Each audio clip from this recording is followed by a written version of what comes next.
Oh, It'll wait. take a There second it here. goes. Yeah. How do I... There. I evidently just don't go on Twitch enough. I didn't realize I could click a video and then it would just become that page now. Oh, okay. That's okay. I don't even know why is the chat software not opening? God, I It's just one of those days. really having a day here, man. Jeez. Let me use my inhaler one time for good measure in the hopes that I will cough less.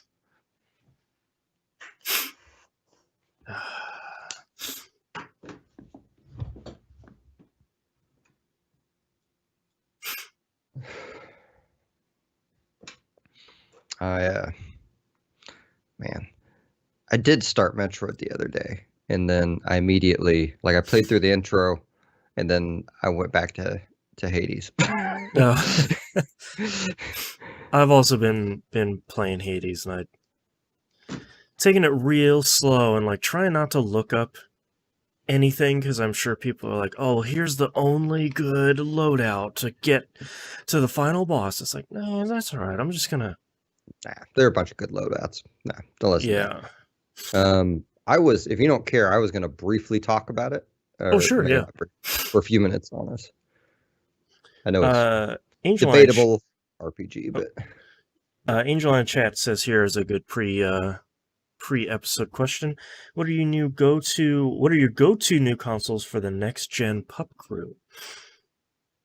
Did you try and snag a pre-order of some of these guys?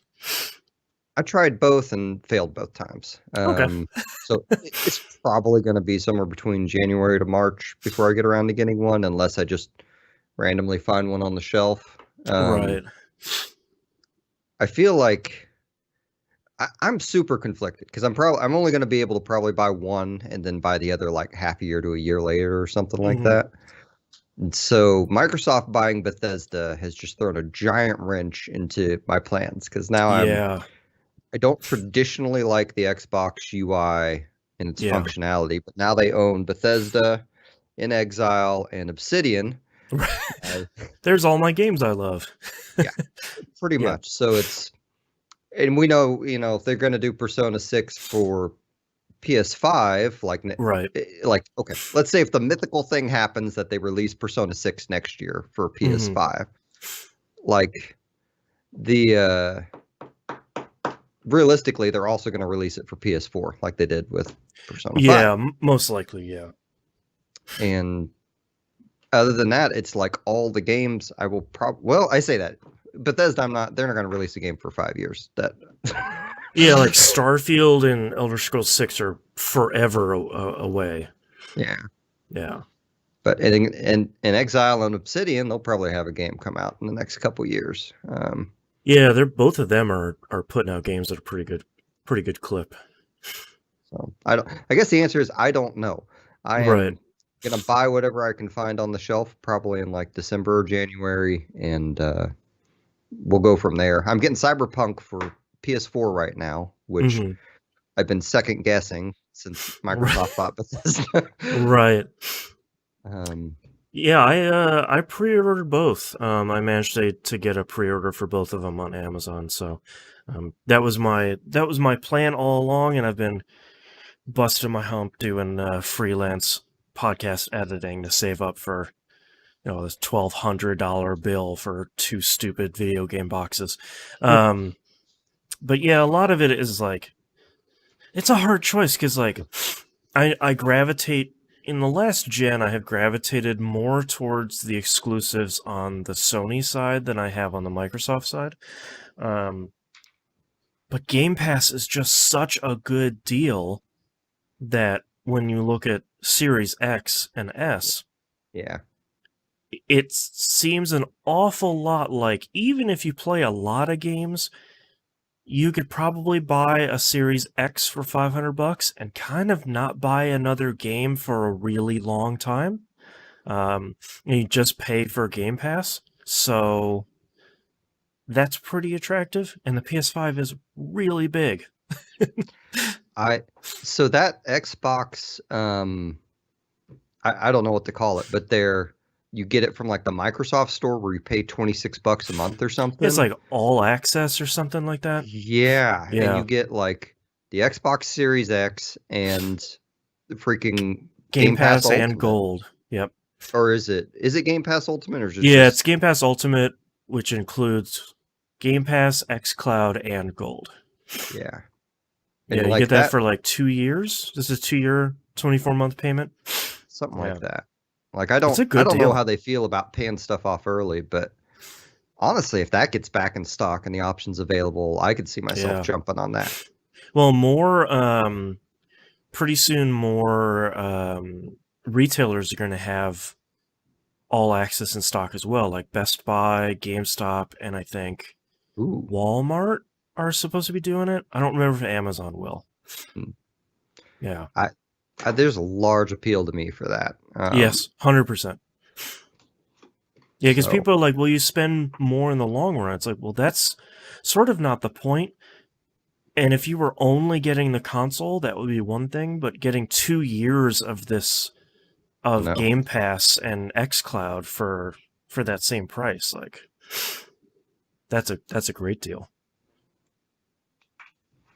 I should probably open show notes here. yeah, I don't. I mean, they are playing for keeps right now. Like, Yep, we just spent 100%. $7.5 billion and we're not done spending, evidently. So, Right. That's crazy. it's yeah, I like it, but at the same time, I'm like, what if Microsoft and Sony buy everyone and Yeah. then start closing them down? Like, that's to me a real possibility. Maybe Microsoft would be less likely to close them down just because they have the capital, evidently. Yeah. Um, But I mean, there's always that worry about what creative restrictions are they going to put on those studios when they're under one umbrella. yeah. Yeah. All right, you ready to kick this thing off? I am. All right, let's get started in 3, 2, 1. Welcome back to another episode of Picking Up the Pixels RPG Love, episode 111, which means we've been doing this for a really long time. I'm your host, Boston. Joining me as always is Misa. Hello. Mina's taking a bye week this month, so we'll see her next month. What have you been playing this past month, Misa? Whole bunch of stuff. So starting out, I beat West of Loathing again and finished out the DLC. The DLC, like the music for the DLC, is freaking awesome. I absolutely love it. Cannot recommend it enough. The DLC itself is like this funny but weird. Like it's probably the most point and click adventure thing in West of Loathing. You go to Gun Manor, where there's a series of ghosts, and you can either fight the ghosts or you can solve their problems to make them go away. Okay. And it gets very convoluted, and for me, I had to look up a few of the solutions because I could not for the life of me figure out what the game wanted me to do. And even in the base game, that game is a little bit obtuse with some of its stuff. Yeah. Well, and I think last podcast, I do have a correction. Last podcast, I think I had said that you can't go from the DLC to the main game and vice versa. That was completely false. Oh, okay. You can go back and forth at will. So Nice. you can immediately go over there. I don't know if it scales to your current level or not, but everything I was seeing there was like in-game level type stuff. Oh, okay. But I did my playthrough. I became the Necromancer, which was funny but anticlimactic. Right. And I don't know. I did a bunch of extra stuff. I did a lot of the weird alien stuff, which I didn't really do at the time before. I'm not going to spoil anything from any of that, but that's still a fantastic game that is dirt cheap. I think it's like $9 or $11 or something like that on Switch. Such a steal. So like 100% recommend. Love it. So my nephew went through and we beat the final boss on Remnant from the Ashes. Oh, nice. So I am I've been like we briefly explored like some of the end game content. They have a mode called survival mode, where you basically start out with nothing, just at like 0 level, Hmm. and no traits, nothing you've earned, and it's basically like a roguelike mode where you go in, certain traits and guns will drop. Um, Oh, okay. there's like a shop between levels, so you can kind of gear up for something specific. And then I believe when you die, you have to start it over, but you earn the special currency that unlocks basically costumes for your armor. Oh, Um, cool. so, and I haven't really dug into that a whole lot. I know there's some more stuff. I got a DLC for it as well, which I haven't started, but Hmm. that's still a cool game. It's not particularly balanced, I think, in my opinion, but Is it, bless you, is it not balanced in your favor or the enemy's favor? really the enemies. It's Okay. not a. I don't think it's a super hard game. I did play through it in normal, but Mhm. like we did a survival on hard, and while it was hard, it wasn't It wasn't like it never. impossible. Yeah, it never felt like a Dark Souls level where I walk Okay. around the corner and get murdered or something like Right, that. you're like on floor 3 and you're fighting the final boss because that's what the dice roll gave you. Yeah, it's Right. mostly a here are these enemies. You need to loosely know their move sets. You have a gun anyway, probably, so you're shooting at a distance. Like they do have melee builds in that, but I haven't messed with that very much. Right. Um, but it's that's still a really cool game. I do recommend it. I suspect the end game has kind of limited runtime on it, but Right. um, let's see. Then what kind of tore me away from that and everything else in life was Hades. Um, Yeah. I picked up Hades for Switch, and I know the internet has been ablaze, so to speak, with But thirsty. I picked it up on um, Switch too because someone said, for anyone that maybe listens to this and doesn't listen to anything over on TVGP, we just recorded a Game Club episode for the Sexy Brutal. Brutal? I don't know how to pronounce it. Musum and I had, let's call it an unacceptable experience with that game on Switch. So I was really once bitten, twice shy. Even though Supergiant Games puts out fantastic stuff, I was like, oh man, like, oh, maybe the Switch port isn't great. And a bunch of people put up a bunch of footage and stuff from the Switch version, and a bunch of people from our community were like, yeah, no, it runs great. And I was like, all right, I'll spend the $20 on it and support Supergiant. And yeah, it runs really great on Switch. And I play in handheld, so like, sometimes the text is a little small, but it's definitely a readable game. It's nothing where I'm like, what are those enemies? It functions nicely. yeah, yeah.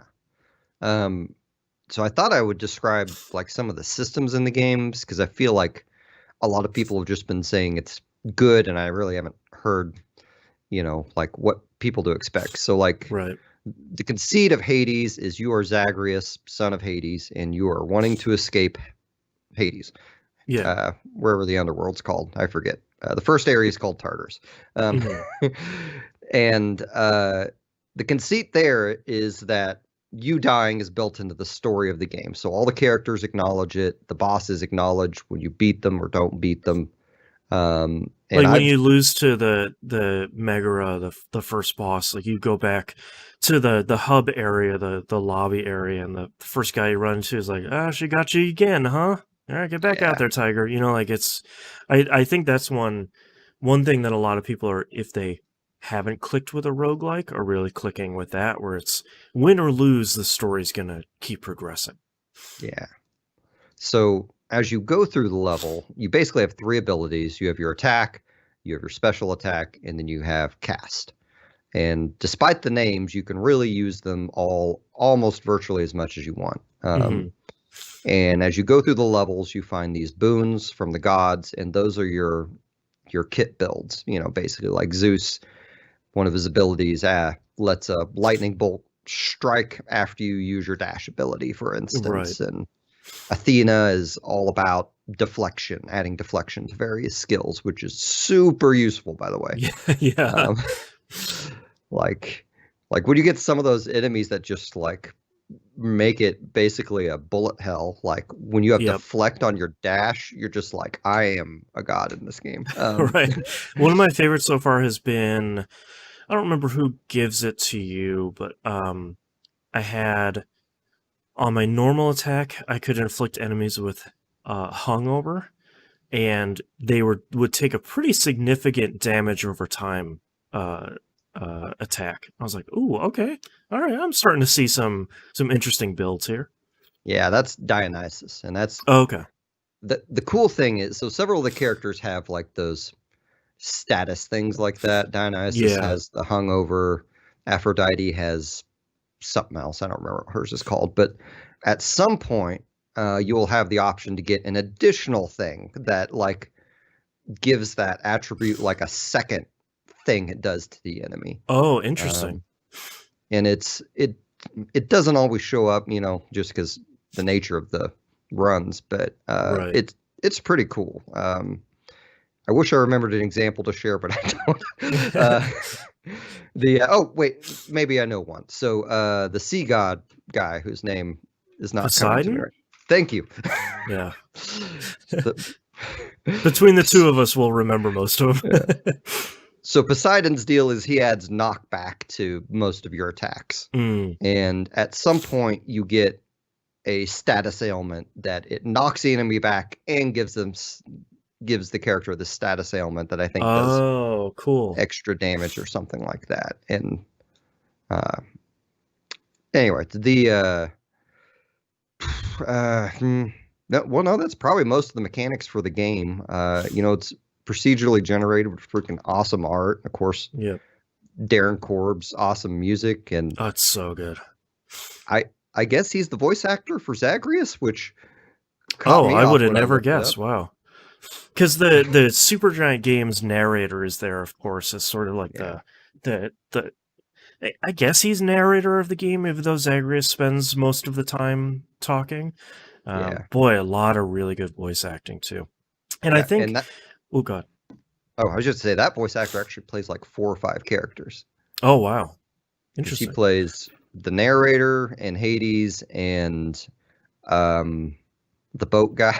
This is gonna be one of those. Kayron. Yeah, thank you. Yeah. I forgot the fourth. The fourth one is an odd one for him. Like he gets to, I feel like, move out of the range they usually put him in. Right. The only thing I would recommend to, I know a lot of people don't like roguelikes. It's one of my favorite genres. I do a show about it as well. So this genre has a really big part of my heart. Roguelikes are typically really difficult. Hades is not, sort of in general, but there's also a mode in there called God mode that is really smart. So if you are having trouble with the game, or it's too hard, or you just want to play something that's easier, what happens with God mode is when you turn it on, every time you die, they give you 1% damage resistance. So first time you die is 1%, second time you die is 2%. The 20th time you die, that's 20% damage resistance. So not only are you getting better at the game by just having more experience and playing more of it, but you're taking a lot less damage every run, too. So I haven't turned that on yet. I probably will, just to play around with it for a little bit. But if you're worried about roguelikes historically being really difficult, Hades has your back on the difficulty. Yeah, I was, and I did. So I've been playing with it on this whole time. Now that I've cleared it, I think 4 or 5 times. I've been meaning to turn it off just to try it. I meant to before this podcast, and I just forgot. Yeah. But I'm up to like 70% damage resistance or something like that. But wow. Okay. At the same time, I don't know that I would have taken a lot of damage anyway through at least the first area. Like really, Elysium is the area that always trips me up. But I haven't even beaten the first boss yet. So oh wow. Just taking my time, you know. I think I have maybe less than 10 runs in it.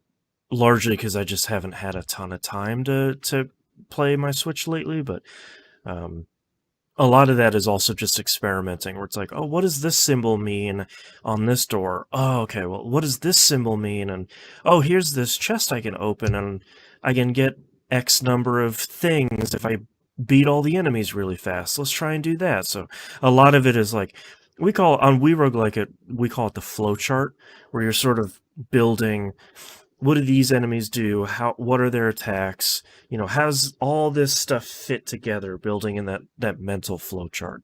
So that's what a lot of my poking and prodding has been so far. Okay. So just a couple grinding tips just Sure. on the whatever front. At some point you will find like I don't remember what it's called. It's like the Book of the Fates or something. Mm-hmm. I don't remember when that shows up. I feel like it's fairly early though. Is that And the all codex? yeah, it's basically Yeah.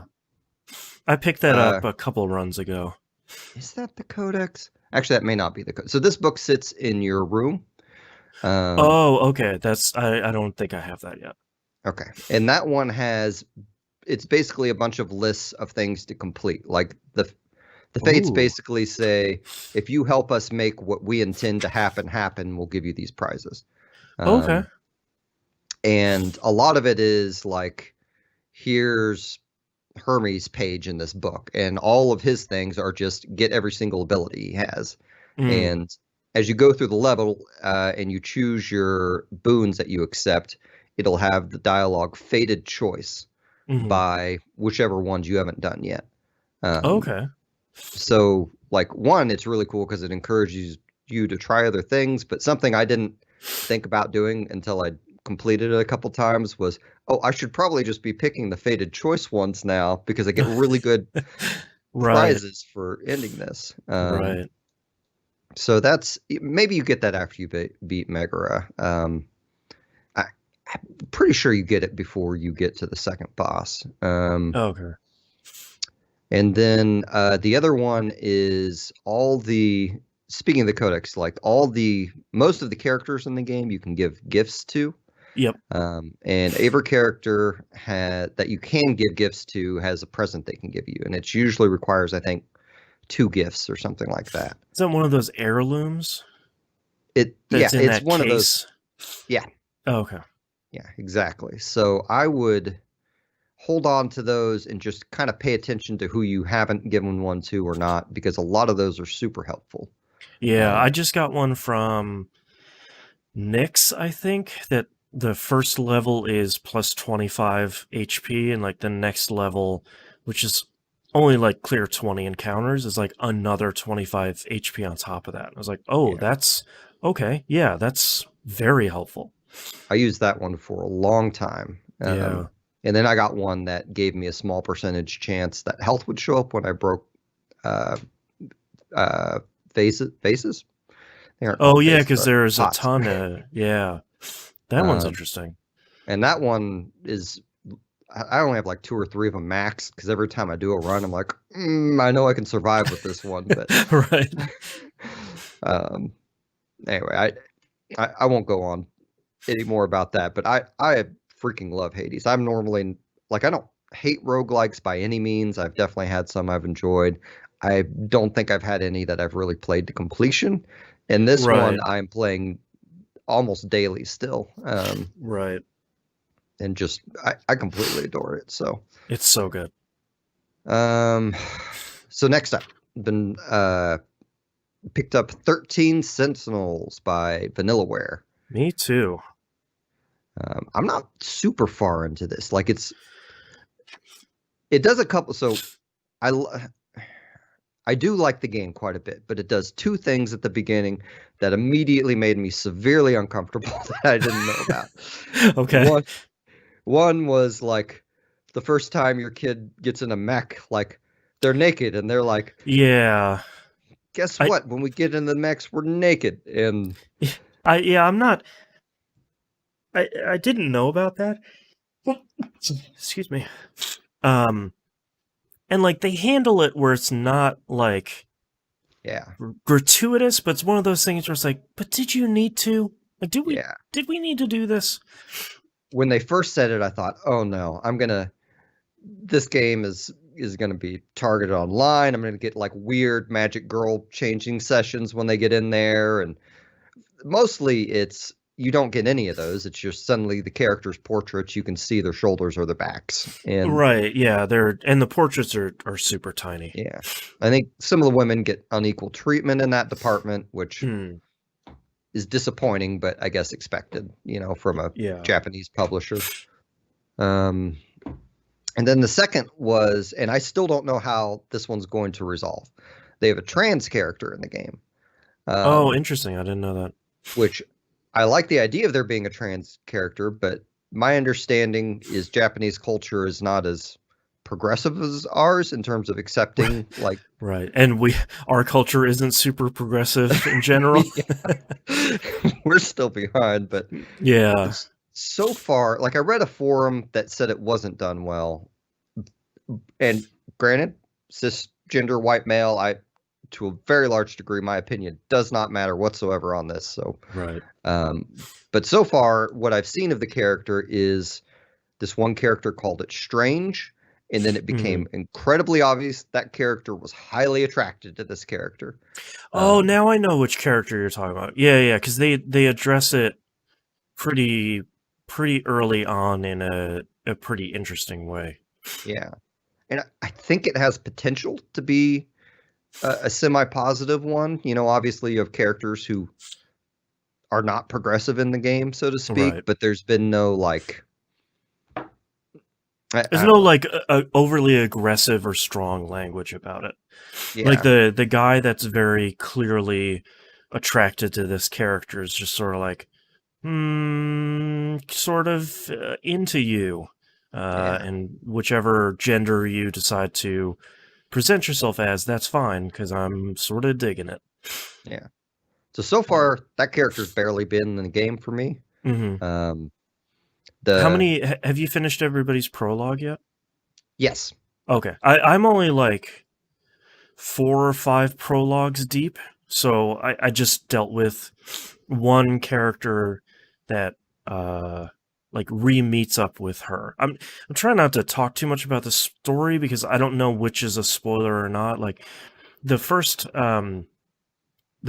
prologue is pretty straightforward, and like the second and third prologues are like, how about time travel? It's like, wait, what? Wait a minute. Yeah. Okay. This I have no idea. I feel like I'm decently, I don't know.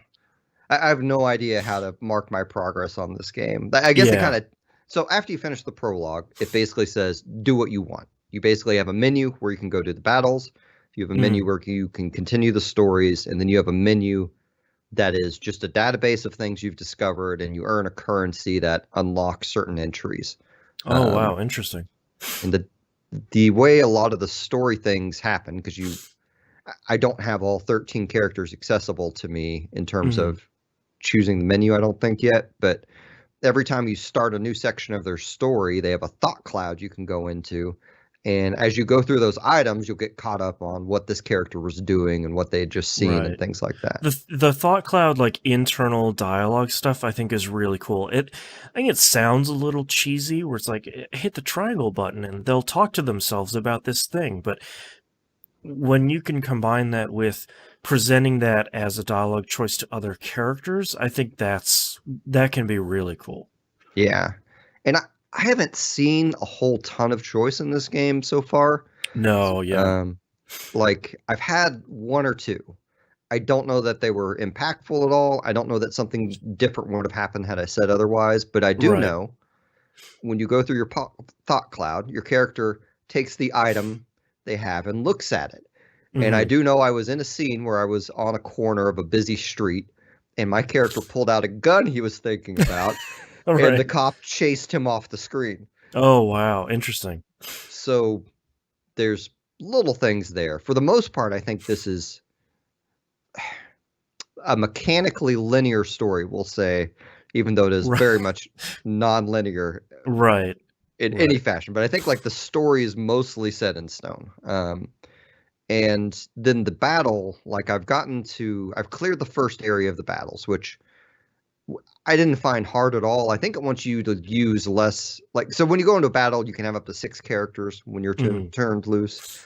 And you can have less than that too. And I think it expected me to choose less than that because they get exhausted, and I did not.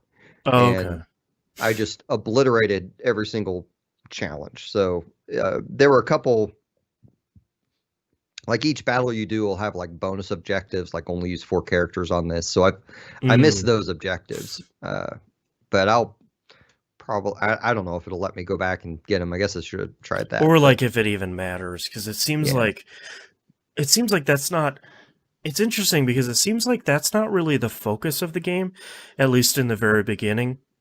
It's just sort of like, well, your Sentinels have to fight against the kaiju, and here's this real-time strategy thing, and it's over. That was fast. Like, you killed 2 groups of them, and that's it. It's sort of like, it's interesting that it seems competent, but I'm sure it will pay off later, but early on, it's just sort of like, okay, like, I don't yet understand why I'm doing this.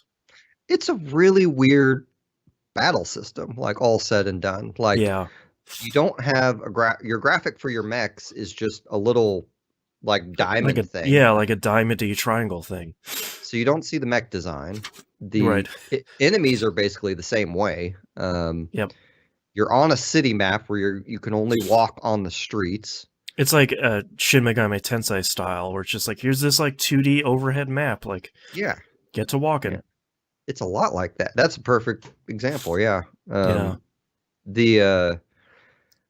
The combat skills are pretty, like all the combat encounters, I guess I just said it, were all pretty easy. I'm not in love with that mode, but so far it's been so easy, I can't really complain about it. Yeah, and like each battle hasn't been a half an hour. It's been like, here's like a minute of talking, maybe 5 minutes of fighting, and then 30 seconds of talking, and then you can kind of go do whatever else you want. So, and kind of the way I've been playing is I'll do a couple character missions and then I'll go over and do the battle. And, or at least I was doing that until like I cleared the first area and I can't get to the second area yet until I reach a certain percentage complete on the story stuff. Okay. So, and some of the characters, I can't continue their story until I get to the second area. So it's interesting. Okay. It's an interesting push and pull thing. And the way I've been going through the characters, since you basically, after you get through the prologue, you just choose one and go, at your whim. I kind of just pick characters that are already interacting with each other. Okay. So you're like continuing kind of one storyline. Yeah. So I'll see where this character connects with that one. And a lot of the time, that's how the new characters unlock is a character will come in and interact with that person's story. And now you can choose, their story and start going through it. I think I like the game. It leaves a good first impression. Yeah. I have trouble sitting down and playing it a long time. I'm was talking about this. I don't remember who I was talking to about this. Like, I feel like I really need to just sit down with it for like a couple of hours and just have like one really good session and it'll get its hooks in me. But that's kind of not where I'm at right now for pretty much anything. So it's not so much the game's fault, because I think it checks a lot of boxes for me, at the very least being this like very referential sci-fi story visual novel plus a real-time strategy thing. And I love Vanillaware and I love Atlas published stuff. Like this seems like, and the English dub is really good. That they put that in with a day one patch. But it just I'm in the same point where it's like I'm having fun when I'm playing it. Play like an hour and sort of say like, all right, I'm at a good breaking point. Maybe I'll go do something else for now. Yeah. So this may help you get through the prologue. You don't go through all 13 characters to get past the prologue. I think you only go through like 6 or 8 of them or something. So you're probably like close. Right there. Yeah. Once you get out of the prologue, I feel like the story is way more manageable because you can just stick with one character for a minute, start getting people's names down, which I had like by the end of the prologue, I'm like, I am completely spun around. I have no idea who is who or who is doing what. Like, which feels a little bit like that's their goal is sort of like, here's all this disconnected time traveling 40 years different stories, like we're back in 1940, now we're in the future, and like robots and sci-fi, and it feels like it's very much this like montage thing that's supposed to leave you a little unsettled. Yeah, it's a lot of that. There's a lot of time travel in it, and like all the characters so far, I think, have really kind of endearing, fun stories. And they're all like, you have this one girl who's obsessed with aliens, who so far is my favorite one. Okay, I don't think I've run into her yet. She is completely obsessed with aliens, and then finds a little robot, and you would learn that from reading the description of her first quest, I believe. Yeah. So it's not a spoiler by any means, but hers is really fun. And unfortunately, I'm locked out of hers for the moment until I hit second wave. Right. But from hers, like, I found another girl who's like I'm not clear if she's a gang leader or what, but she has that kind of aura to her where everyone's kind of slightly afraid of her. And she's been fun to follow. And I've just been kind of hopping around like that. But it's I probably need to quit playing it right before bed, because it's like reading a book before bed and then you get sleepy. I mean, it's either gonna have one or two of those effects. Like, either you're gonna get sleepy reading it, or you're gonna stay up all night. Right. And thankfully for my day job, I have not stayed up all night. Right. But you know you're gonna hit like one of those storylines where like 3 or 4 characters are all, their stuff is gonna all come together, and you're like, well, now I have to see like where this goes. Yeah, and there's a lot of twists and turns in these stories. Like, so much though that I suspect you could learn one thing and it could be reversed like several stories later, or cool, turn out not to matter.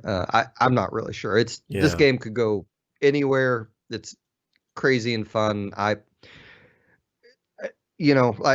listen to what we just said and decide whether you want to buy it from that. Yeah, like I know it checks a lot of boxes for both you and I, and I'm sure a lot of people will be like, "Oh, great, a giant, teenagers riding in giant mechs fighting monsters. Oh, how original!" It's like, yeah, but it is really good. It's still a Vanillaware game, so it's like, whether or not you agree with a lot of their design choices, especially for art design, they're still making good games.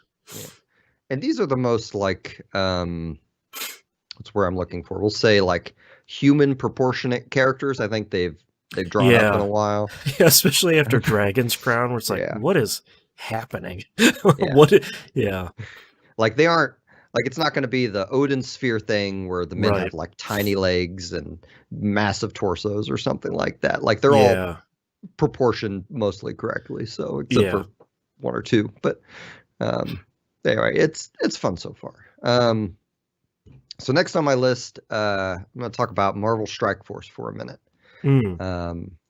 So Marvel Strike Force introduced a mode called Versus, where you fight another player live. Like, previously you had Blitz, where you were competing score among the player base. They had an arena, which was kind of a King of the Hill kind of player base thing. And you were fighting like kind of like AI run player teams, where it's like you're not playing against a specific person, you're just fighting against their team. Right. Yeah. So they introduced so that's where a lot of your time went, was competing in those modes for hours a day, trying to get those scores just so you can unlock the characters. Yeah. Because there's no experience in the game. You just fight these modes and hopefully get character shards or gear to level characters up. Right. And they introduced the versus mode, where you fight another player live, which generally takes 5 to 10 minutes of battle or something like that. Ooh, okay.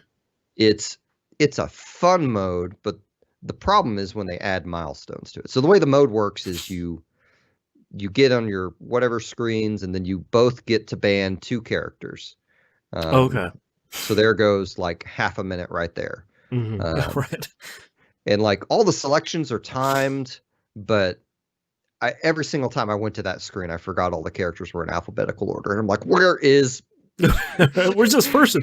Right. Yeah. And then they introduced milestones, which would require me to actively play that mode for around 2 hours a day, every day. Oh, jeez. So to also like give an idea, my iPhone gives me like an hour's average that I've had my phone on per day. Mine does too, and that number is not great. Yeah. It was generally 8 to 12 hours a day, somewhere in there. Right. And that was all my Marvel Strike Force. That is the only game I played on my phone. So after a couple days of this versus mode, I quit.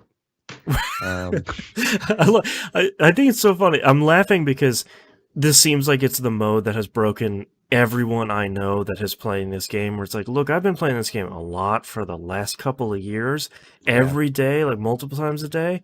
This is the straw that broke the camel's back. I can't do this. Well, it's funny because we have our guild, and like all three, like it's like Bill Sefford from the TVGP community quit, Yep. and then I quit, and then Moon got back from his camping trip and quit. Yep. Yeah, he's like, I didn't play it for a couple days, and I decided not to. Yeah. So much time for other things now. And like, Right. I'll grab my phone. I'm like, I don't actually have anything to do on this now. Right. See you later, phone. Yeah. It's kind of like I smoked for 10 years, and it's kind of like quitting smoking in a lot of ways. Like I have these extra little 5-10 minute chunks that I like, look at all this money I have now. Yeah. So I thank you for your time, Marvel Strike Force, but also, maybe think of the player's time in the way you design that game, because it's a bunch of BS. Yeah. It's not good. So that's rough. And then this next game I went ahead and downloaded. It was a game that I made a pact with myself. I said, okay. I'm not going to talk about this on PUP if I'm just going to complain about Breath of the Wild the whole time, or B, I don't like it, because I'm pretty sure Mina's going to love it, and Boston will probably like it. I've already crossed it off on my list. I'm just going to write it down here. Genshin Impact. You want to suck. Yeah. Yeah. I think I really like this game. I've been looking forward to this game for like a year. This is way better than I was expecting it to be. It's man, I've done a ton of stuff and haven't felt pressured to spend money one time. I don't. So I the only thing I've bought in this game is I bought mostly like just to put money in the tip jar. I bought that like monthly thing where you spend like $5 and gives you one of the currencies every day for 30 days. This game has like 3 currencies that feed into each other in a way that I'd say, like, I want to do a poll, and it's like, yeah, do you want to recharge it from this other currency? It's like, sure. I don't have enough of those. Do you want to recharge it from this other currency? And it's like, sure. Let's keep getting deeper until we find how much I can pay. And it's like, oh, there we go. All right. Now I can do a poll. Nice. I don't know that I'm super far into it. I have the 4 story characters, and right now I'm attempting to get my adventurer level up to 10. I think I just hit my adventurer levels like 11, so I think I'm like right there. Because the thing about Genshin Impact, I've spent most of my time just kind of messing around in the world, because here's the crazy secret about open world games, Breath of the Wild. When you don't have to worry about your weapons and equipment breaking, you can just kind of spend a whole lot of time just messing around out in the world. And it's pretty relaxing. Man, the elemental like interaction with the world, I yeah. freaking love. Like the first time I there was a fire on the ground, and your main character, I used her. I think I'm playing on PS4, so it's like the R2 attack, and it created a flame tornado. I was like, okay, let's do this. Man, I haven't done that yet. This is something in games that my brain still has a lot of trouble processing, because like Divinity does it, Breath of the Wild did it, where just all these things interact with each other, and I keep expecting the games not to have that type of functionality in it for that type of experimentation. Right. So it's very counterintuitive for me to like interact with, but this one, I feel like they have enough. Okay, here, turn on your little spyglass thing. Okay, if you shoot this pillar with this element, something will happen, you know? Right. Or Uh, like hit this there's a bunch of goblins that have a water slime in the middle of them. Beat the water slime first to get all the goblins wet, then hit them with electricity, and that'll do a ton more damage and like chain damage between each other. It's like if you don't do that, it's fine. Like you're still gonna beat the encounter because most of the enemies are really easy. But if you do that, it feels pretty good. yeah, yeah. I man, so that I keep glazing over sometimes when it's telling me things. Like it's really cool. It's free. I don't know if it's Yes. on everything. It's on Um, PS4, PC, and iOS and Android. this game has like gorgeous character design and a really Yeah. cool looking world, and it honestly makes me wish it was an Epic 7 game in a lot of ways. Yeah, I think Just, the only thing I would caution is it's for anyone that's has low tolerance for anime.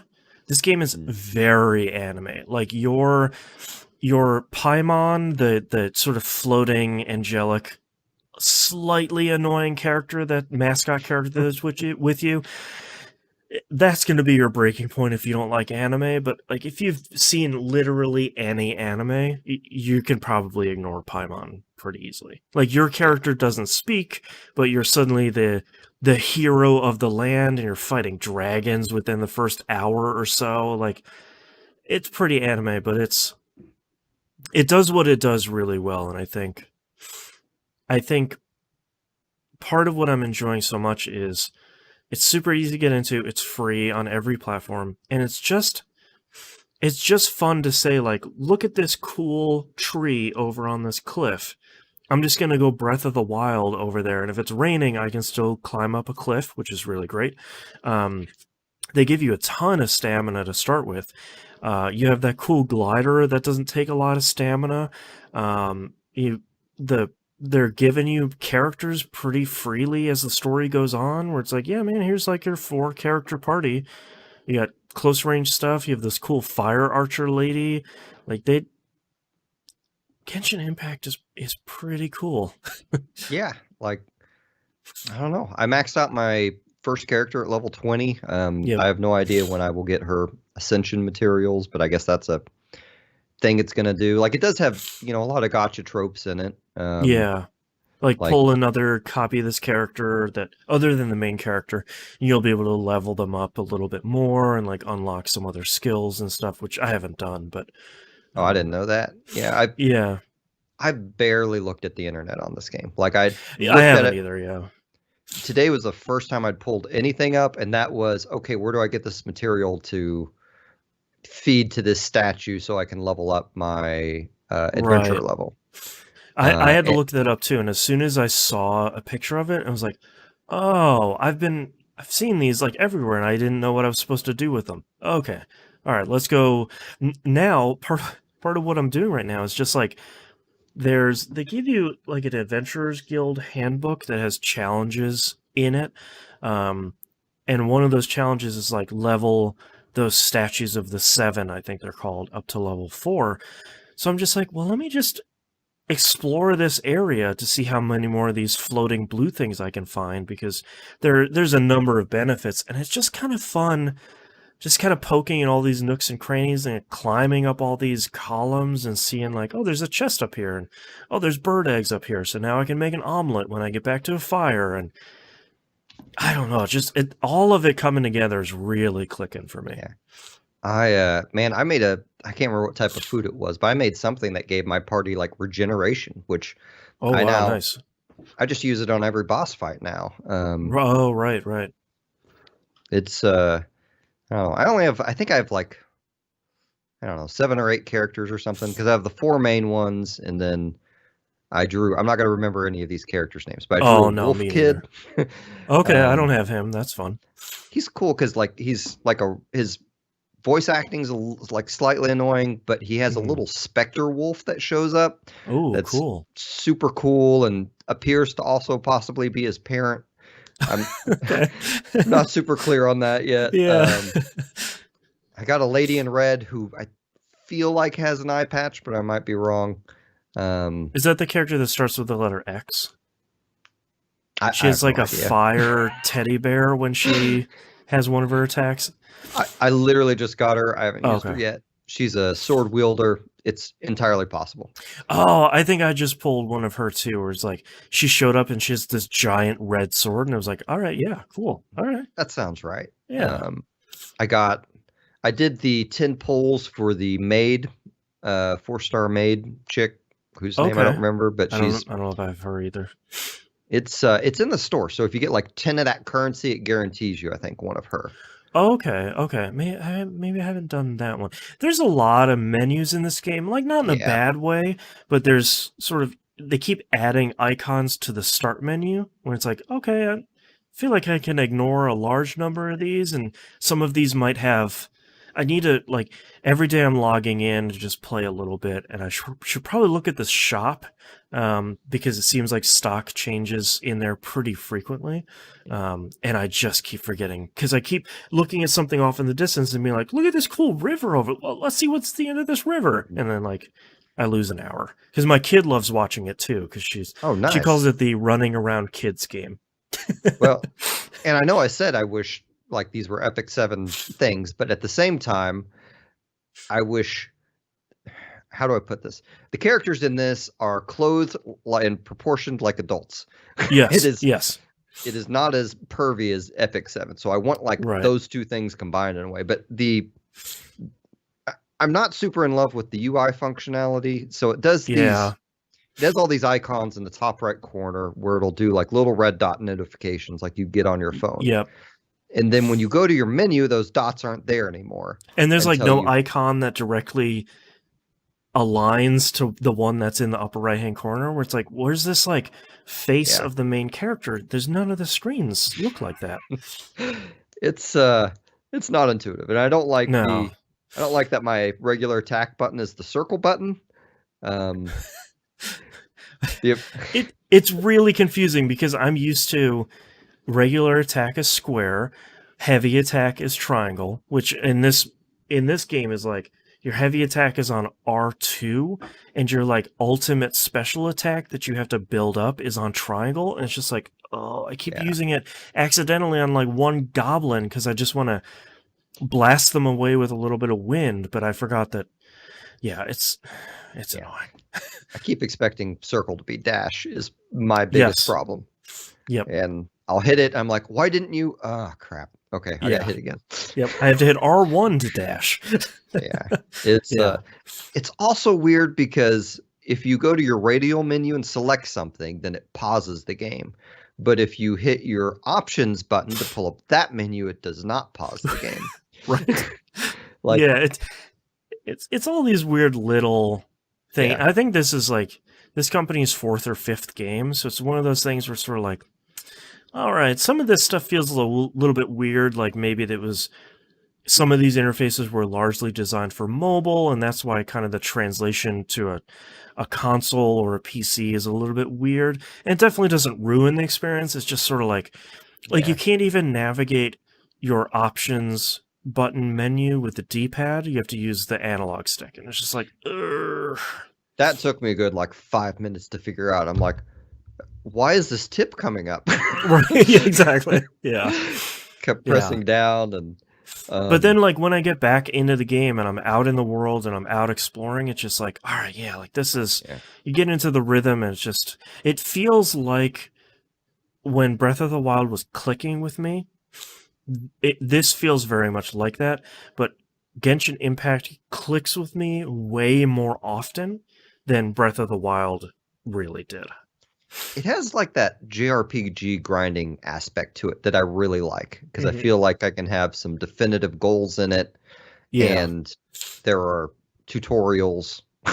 There's a whole like giant achievements page if you want to do like kind of weird off the wall stuff where it's like set this enemy's wooden shield on fire from a significant distance with this type of shot. And it's like, all right, yeah, cool, let's try that. Yeah. And you know, I'll tell you, like I pulled a bunch of characters and I really like them, but I've kind of stuck with the main cast because one, I haven't pulled another ice guy yet. Right. I just pulled another ice guy, but he's like another melee ice guy, where it's like, okay, well, I have one Yeah. of those. I, all the characters I've pulled are melee too. So Right. like the fire archer so far is irreplaceable, and Yep. like I guess the mage I could probably, as long as I have the archer in there, I wouldn't mind changing her out, but I've kind of just been leaving her in. I really like Yep. her AoE stuff with it. Yeah, Uh, I pulled another Electro character, but that's like a faster moving, very short melee ranged character, and it's sort of like, well, I don't know. yeah, I think her name is Lisa. I kind of like Lisa. She's got a cool hat. She's got this kind of like fun attitude, and yeah, I like her.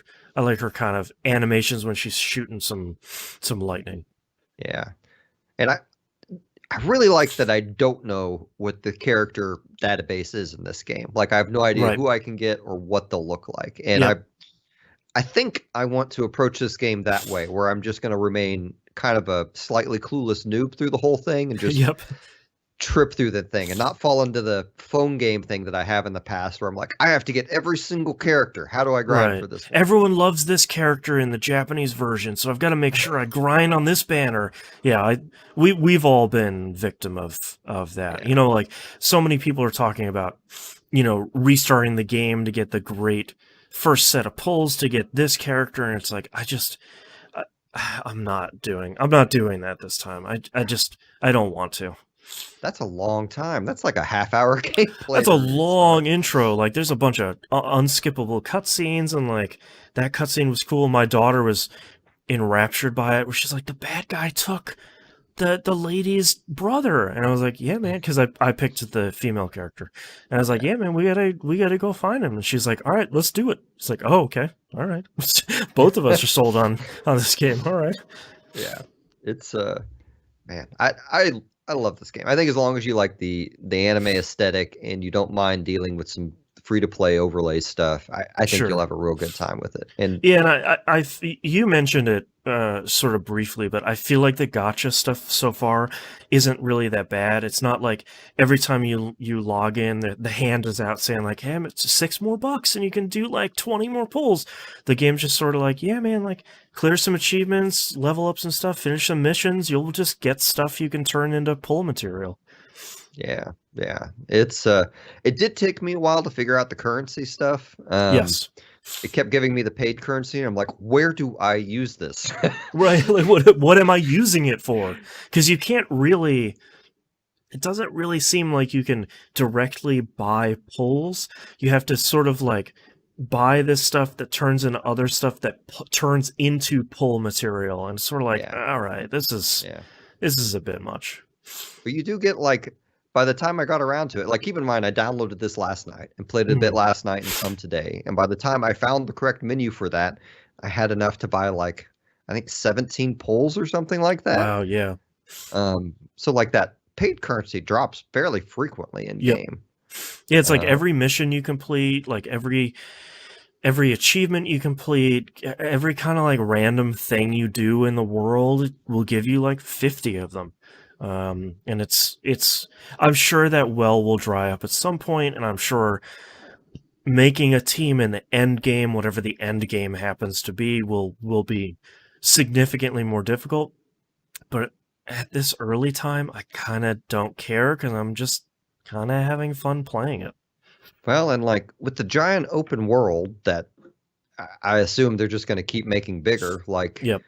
why would you ever even want to engage in the end game to a degree? Like why not Sure. Yeah. just like you're probably going to be able to pull multiple characters per week, Hmm. and there's probably going to have a large database of characters, so you can just continually switch out to your underleveled character and just wander around and look for crap you haven't done before, and Yeah. like that'll be hours and hours of your time. So Yeah, uh, and I know it. Like someone was talking about it in the Discord server that like adventure level 16, you open up co-op, and I know I've seen in some of the dungeons, like the tutorial dungeons you do, like the set of 3 dungeons, which were all really fun.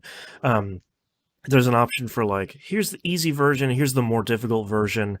Then you need to be some adventure rank and recommended 2 or 3 characters to go through, or 2 or 3 players to go through, and it's sort of like, yeah. I'm okay if I don't do that stuff right now. yeah. Yeah, I'm not. I imagine the co-op stuff will be fun, but I don't want to get into this game like I did Epic 7 or Marvel Strike Yeah. Force or Brave Exvius. I just want to have a fun open world romp with some crazy looking anime Yep. characters. And it's free. Like, Yeah. that's the best part about it. Like, I would have easily paid some amount of money for this, but with it being free and it working and playing really well, I couldn't be happier. Yeah. There's a ton of dialogue, there's a ton of voice acting. Yep. There's a ton of, aside from the achievement stuff, you still get quests in the game that you can do and track Yep. and um there's lots of things to point you to keep you playing, and I'm really enjoying that. Yeah. It has enough direction for me, and I love that the weapons are unbreakable. I love that I found an only three out of 5 star weapon that's a club Hmm. called the Debate Club. When I saw that, I was like, that's really good. Like, you talked about the voice acting being really good. The translation is actually really, really solid. The company that makes this is Chinese, and we've seen a lot of really great Japanese to English translation over the last couple of years, especially, but some of the Chinese to English translations haven't necessarily been of the same caliber, but this one is really good. Like, a lot of the lore they have in the game is really well written. Like, it's really good. Yeah. Genshin So Impact is really good. it's free. You may as well try Yeah. it. Yeah, I mean, yeah, I think you'll be able to tell within an hour or so once it sort of lets you, because pretty quickly the game's just like, here's your next quest, but here's this whole giant area you can explore, so just do whatever you want to do. I think within an hour you can kind of, it takes the training wheels off and you can figure out whether or not you really like it. Yeah. So that is all I've been playing. Boston. Have I mentioned? You've mentioned both of my games, which is Genshin Impact and 13 Sentinels, which I'm glad we're both playing both of those because both of them are, I think, better than I was expecting them to be. But that means that that's all I played this month. But that means we're going to talk about RPG releases for October 2020. Torchlight 3 comes out for PC, PS4, and Xbox One on the 13th. I believe this is also coming out on Switch, but I think it's getting a different release date early next year, if I remember. So I believe that this is coming out. But if you remember Torchlight 3, this was going to be like Torchlight Frontiers, that free-to-play thing. And the community was like, hey, this really isn't good. Could you just make Torchlight 3? And they kind of pivoted to just making Torchlight 3. So I think that has delayed some of the other versions too. So, and The Legend of Heroes: Trails of Cold Steel 4 is coming out on PS4 on the 27th. Looking forward to hearing the nymph play it.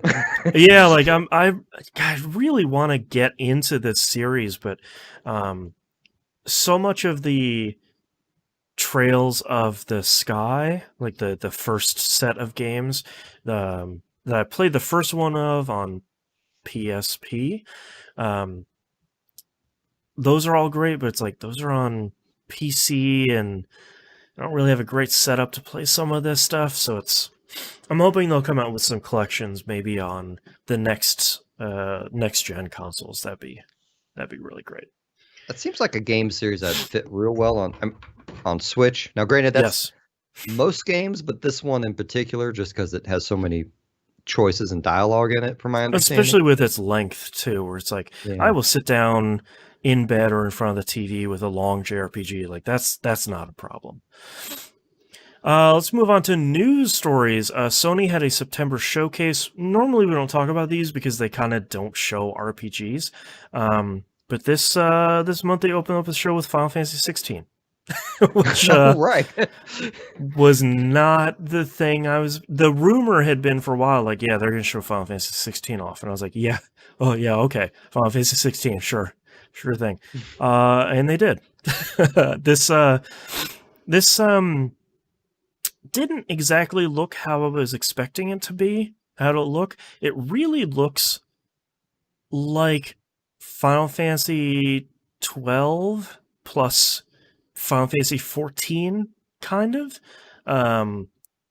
it takes a much more grounded approach to some of the Final Fantasy stuff. It's definitely not like 13. It's definitely not 10.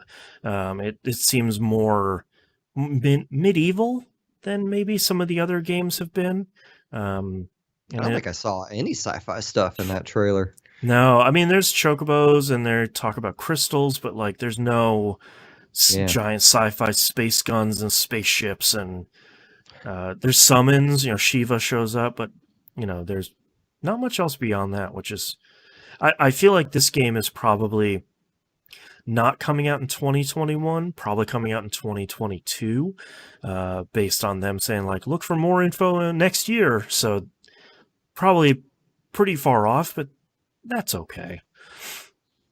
I still haven't played 15, so like 15's good, and evidently has a completely different ending now than when I played it. Great. So once I get my PS5, maybe I'll with better frame rate, maybe I'll play it over there. Yeah, it's a weird, uneven game, but I still like it. I suspect you would enjoy at least playing through it. But I was completely caught off guard about them showing 16, and through half that trailer, I thought, are they going to Evilise again? Is this right? Is this like a Final Fantasy thing? 11 expansion? Like, yeah. Very interested to see where they're going to go with this. It seems like it's largely a different team than has been working on the last couple of Final Fantasy games. So that's pretty exciting. That'd be good. Yeah. I like when there's some fresh blood coming in and saying like, all right, this is what I would do if I would make a Final Fantasy game. Maybe next Yoko Taro will get a chance. Yeah.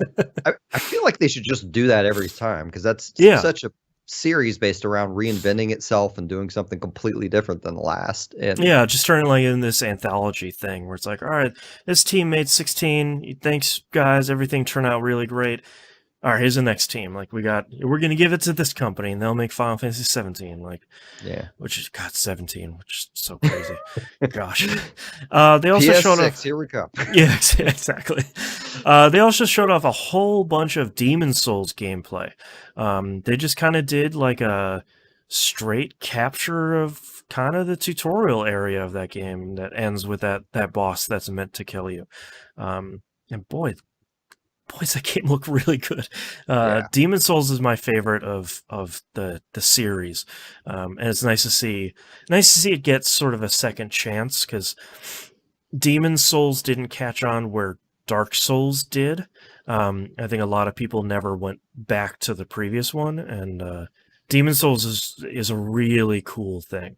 And I'm very excited for people to try it, and it just looks really good. I'm stoked because I like the Souls games, but I dislike the amount of time required to learn to make it through them. And I've beaten Demon Souls, so I already know how. Well, and the great part about Demon Souls is you have that hub world, you have selectable levels. It just, here's a start point, here's the boss at the end point, and then you're kind of done. I liked that a lot better. And the other news story this month is Microsoft purchases Bethesda. Sort of the ZeniMax GameWorks studio, which is like 8, 9, 10 studios at this point. They sort of scooped up the whole thing for $7.5 billion, which honestly seems really cheap for this many studios, especially when it's like you look at, oh, here's the team that made Prey. Here's the team that made Dishonored. Here's the team that made Fallout and The Elder Scrolls. It sort of seems like $7.5 billion seems like a pretty good deal from Microsoft's standpoint. And Elder Scrolls Online and Fallout 76 are both doing really well, especially Elder Scrolls Online.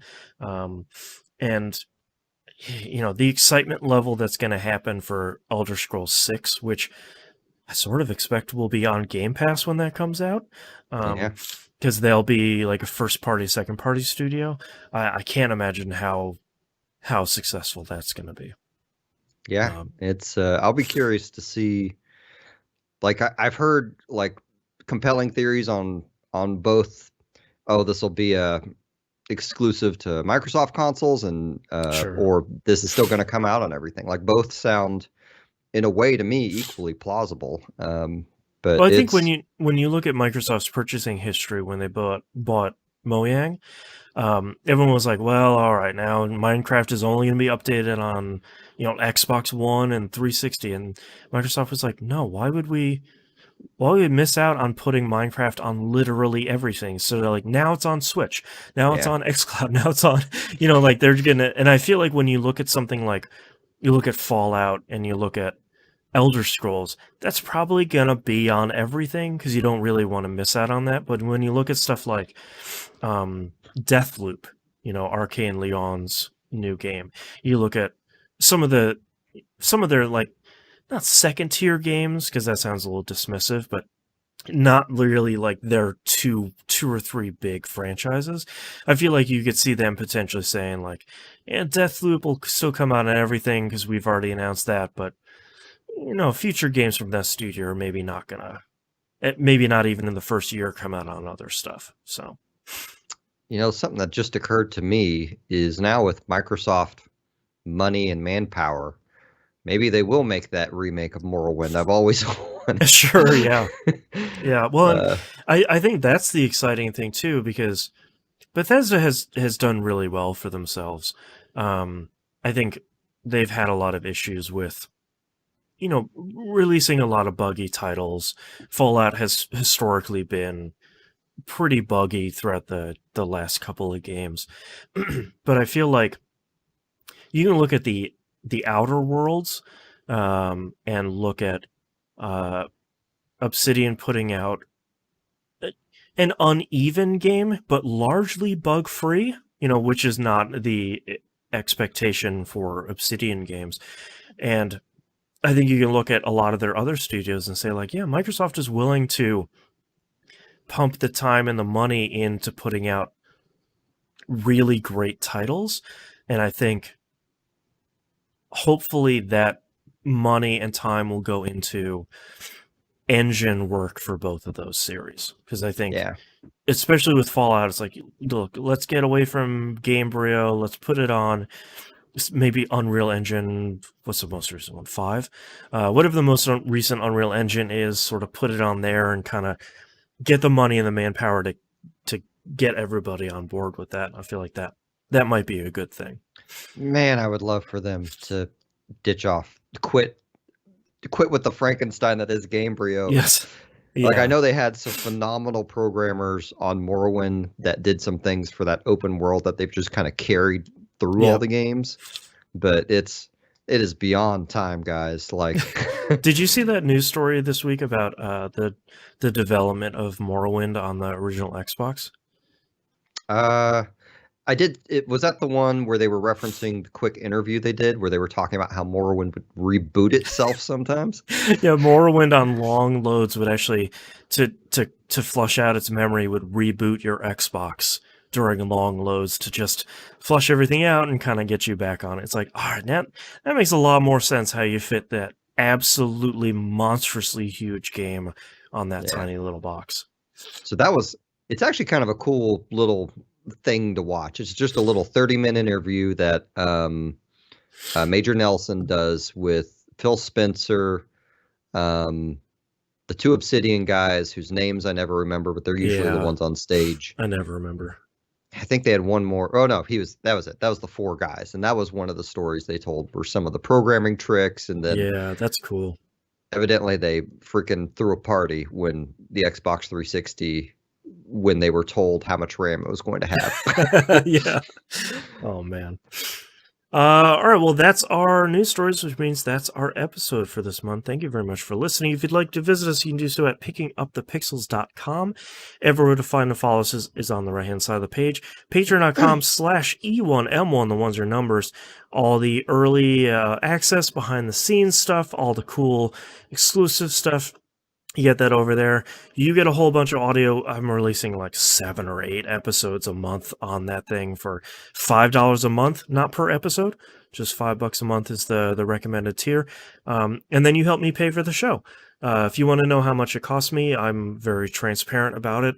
There's a bunch of goals on the page for how much the stuff. There's sort of 2 tiers for here's how much the hosting costs every month, and here's how much the the software and stuff costs. So you get a real clear view of where that stuff goes. It's patreon.com/E1M1. Misum, where can we find you online? You can find me at jbaudio.net. And real quick plug for my nephew. He is starting a Twitch channel. He's really into Mordhau and Remnant, and I think he's playing Among Us too. But oh, nice. His name, I believe, is Shroom Doom. He might have a number on there, but that's a really good name. He's a good dude. So I wish I had his actual thing. Okay, well, I'll tweet or something about it later. Yeah, that Shroom Doom is a really great name. Yeah, so go check out Misum's Twitter account for all those details. You can find all my shows e1m1.com. And you can find Mina at Mina KO Rocket on pretty much everywhere. And I think that's it. So we'll see you all next month. Bye. Bye. Thanks everyone for hanging out with us and chatting with us and keeping us company while we record. And we'll see you next time.